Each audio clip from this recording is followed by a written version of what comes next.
There was a night I sat alone in a small rented room. No music, no notifications, just the glow of my phone screen. My bank balance showed $247.13. That was all I had left. I was 28 years old, and for the first time in my adult life, I had no idea what to do next. A few months earlier, I had launched a business I was convinced would change my life. I told everyone I was building something big. I talked about freedom, scale, growth. From the outside, it looked promising. From the inside, it was already cracking. What hurt the most wasn't losing the money. It was realizing the failure was predictable, and I ignored every warning sign. At the beginning, things moved fast. A few early sales, a couple of encouraging messages, small wins that felt like confirmation. I mistook movement for progress. Instead of mastering fundamentals, I chased momentum. I upgraded tools before stabilizing revenue. I invested in marketing without truly understanding my customer. I expanded before I proved consistency. I was confident in public, but incompetent in private. Expenses grew faster than income. I told myself it was temporary, that scaling required risk, that successful people push through discomfort. But there's a difference between courage and denial. And I was in denial. I remember one email that still sticks with me. A client asked for a refund. Not because we delivered late. Not because the product was broken. They said they didn't trust us anymore. That word, trust, hit harder than the financial loss.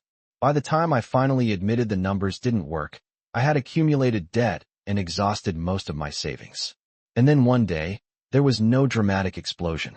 Just math. Revenue couldn't cover expenses anymore. I shut it down. I closed my laptop and stared at the wall. Not angry. Not crying. Just empty. Because when you tie your identity to your ambition, and that ambition collapses, it feels like you collapse with it. For weeks after that, I avoided responsibility. I told people I was planning my next move. But in reality, I was questioning myself. I started seeing myself as a failure. And that label is dangerous. Because when you identify as a failure, your decisions shrink. You hesitate. You doubt. You play small. Then one afternoon, sitting in that same room, I asked a different question. Not why did this happen to me, but what did I do to create this? That question changed everything. If the market caused my failure, I was powerless. If timing caused it, I had to wait. But if my decisions caused it, then better decisions could change it. Ownership felt heavy, but it was freeing.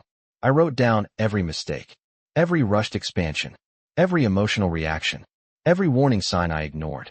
Patterns emerged. I was chasing validation instead of value. Chasing speed instead of skill. Busy, but not effective. That's when I made a quiet decision. Not to launch something new. Not to prove I was back. But to rebuild myself. I asked one simple question. What skill, if mastered, would change my trajectory? Not what trend. Not what opportunity. What skill? And I committed to mastering it for the next 24 months. No distractions. No impulsive pivots. No shiny objects. That commitment felt expensive. At 29, betting 2 more years of my life without a guarantee was terrifying. But repeating the same pattern was more terrifying. So I simplified my life. Lowered expenses. Created structure. Tracked progress daily. It wasn't glamorous. There were no announcements. Just quiet work. For nearly a year, progress was slow. Painfully slow. But something was changing internally. I stopped reacting emotionally. I started thinking strategically. Confidence returned. Not from hype, but from competence. Then, about 8 months into that focused commitment, an opportunity appeared. It wasn't random. It aligned perfectly with the skill I had been building. This time, I didn't rush. I analyzed risk, structured agreements properly, built systems before scaling. Growth began. Not explosive, not viral, but stable. For the first time, revenue didn't feel fragile. It didn't explode overnight, but it became predictable. And predictable income changes your mindset. When money is random, your emotions are random. When systems are clear, your mind is calm. 6 months later, my income surpassed what I had made before my business collapsed. But then came a setback. A major client pulled out unexpectedly due to internal budget cuts. For a moment, that old fear came back. The voice that said, "Here we go again." But this time was different. I didn't panic. I adjusted.